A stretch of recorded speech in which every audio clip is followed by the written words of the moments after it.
129e. Cette foule et les étranges plaies avaient tellement enivré mes yeux qu'ils avaient envie de se mettre à pleurer. Mais Virgile me dit: « Que regardes-tu donc? Pourquoi ton œil se fixe-t-il ainsi là-bas, parmi les tristes ombres mutilées? Tu n'as point fait de même dans les autres bouges. Songe, si tu crois pouvoir les dénombrer, que la vallée mesure 20 000 de tours. Et déjà la lune est sous nos pieds. Le temps est désormais bref qui nous est concédé. Il y a à voir autre chose que ce que tu vois ici. » « Si tu avais été attentif, répondis-je alors, à la cause pour laquelle je regardais, peut-être m'aurais-tu permis de m'arrêter encore. » Pendant que le guide s'en allait, je marchais derrière lui, faisant ma réponse et ajoutant: « Dans cette fosse où je tenais les yeux ainsi fixés, je crois qu'un esprit de mon sang pleure la faute qui là-dessous se paie si chèrement. » Alors mon maître dit: « Que désormais tes pensées ne s'attendrissent plus sur lui. Occupe-toi d'autre chose, que lui demeure ici. » Car je l'ai vu au pied du ponceau te montrer, et te menacèrent avec force du doigt, et je lui Louise nommèrent Geli del Bello. Tu étais alors si entièrement occupé de celui qui t'a jadis autrefois que tu ne regardais de ce côté qu'après qu'il fut parti. Oh, mon guide, sa mort violente, qui n'est pas encore vengée, dis-je, par à aucun de ceux qui partagent sa honte le rend dédaigneux. C'est pour cela, je pense, qu'il s'en alla sans me parler, et en cela il a augmenté ma piété envers lui. Nous parlâmes ainsi jusqu'au premier endroit d'où l'on découvrirait, durant que l'autre vallée jusqu'au fond, s'il y avait plus de lumière. Quand nous fûmes au-dessus de la dernière caverne de Malbouge et que ces prisonniers pouvaient paraître à notre vue, d'étranges gémissements me transpercèrent le cœur, comme les tares dont la pitié aiguisait des poings de fer. Tant je couvris mes oreilles de mes mains. Telle serait la somme de douleurs et les maux des hôpitaux de Valdichiana. Entre juillet et septembre, et ceux de Maremma et ceux de Sardaigne eussent tous été en une seule fosse entassée. D'elle, elle était ici, et une puanteur s'en exhalait semblable à celle qui s'exhale des membres gangrenés. Nous descendîmes par la dernière berge de ce long rocher et toujours vers la gauche. Mon regard alors pénétra plus vivement jusqu'au fond de ce gouffre où la justice, infaillible ministre du Très-Haut, punit les faussaires qu'ici elle a placés.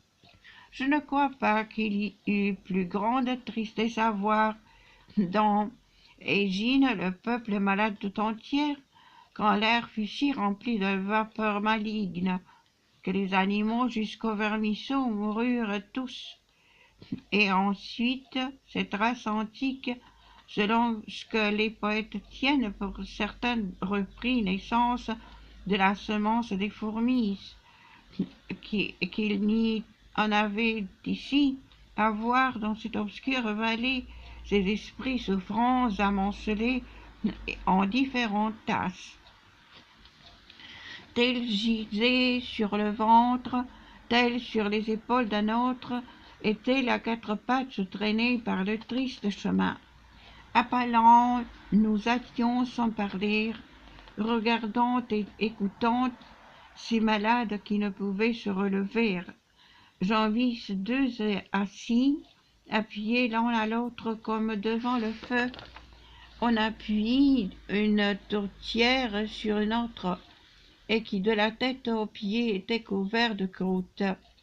Et je ne vis jamais manier l'étrille par le valet que son maître attend par celui qui veille contre son gré, aussi vite que chacun de ceux-ci promenait la morsure de ses ongles sur soi-même, dans la grande rage de ces démangeaisons contre lesquelles il n'y a plus d'autre secours. Ainsi leurs ongles arrachaient leur gale comme le couteau, les écailles de l'ascar ou d'une autre poisson qui les aurait plus larges. Ou toi qui de tes doigts te démailles, commença de dire à mon guide à l'un d'eux, et qui t'en sert parfois comme de tenaille, dis-nous s'il est quelque latin parmi ceux qui sont ici, et puisse ton ongle éternellement souffrir ta besogne. Latin nous sommes, nous ici que tu vois si dégradés, répondit l'un en pleurant, mais toi, qui es-tu qui nous interroge? Et le guide dit, je suis un qui descend avec ce vivant, de pente en pente jusqu'au plus profond, et je suis chargé de lui montrer l'enfer. Alors se rompit l'appui commun, et chacun en tremblant se tourna vers moi avec d'autres encore qui avaient entendu par contre-coup. Le bon maître s'approcha tout contre moi en disant, dis-leur ce que tu veux, et moi je commençai puisqu'il le voulait. Puisse votre souvenir ne s'envoler pas de l'esprit des hommes là-haut dans le premier monde, mais qu'ils vivent sous de nombreux soleils. Dites-moi qui vous êtes et de quelle nation, que votre infect et pénible tourment ne vous fasse pas craindre de vous ouvrir à moi. Je fus d'Arezzo, répondit l'un, et Albertusienne me fit mettre au feu. Mais pourquoi je mourus n'est pas ce qui me conduisit ici. Il est vrai que je lui dis en parlant par plaisanterie, je saurais m'élever dans l'air en volant. Et lui, qui avait de la curiosité et peu de bon sens, voulut que je lui montrasse cet art, et seulement parce que je n'en fis pas en dédale, il me fit brûler par celui qui le traitait comme son fils. Mais pour l'alchimie que dans le monde j'exerçais, à la dernière des deux bouges me condamne Minos, qui ne peut se tromper. Et je dis au poète, et eut-il jamais nation si vaine que la nation siennoise? Certes, pas même, et il s'en faut de beaucoup la française.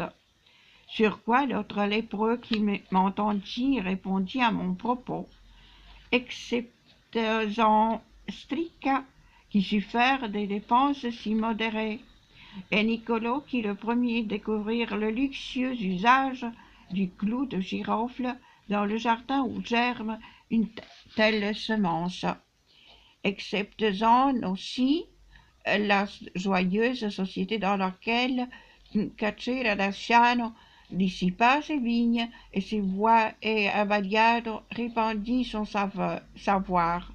Mais pour que tu saches qui te se gronde ainsi contre les Siennois, fixe sur moi tes yeux, afin que mon visage te réponde bien. Et tu verras que je suis l'ombre de Capocchio, qui falsifiait les métaux à l'aide de l'alchimie, et tu dois te souvenir, si je te reconnais bien, comme je fus de nature bon singe.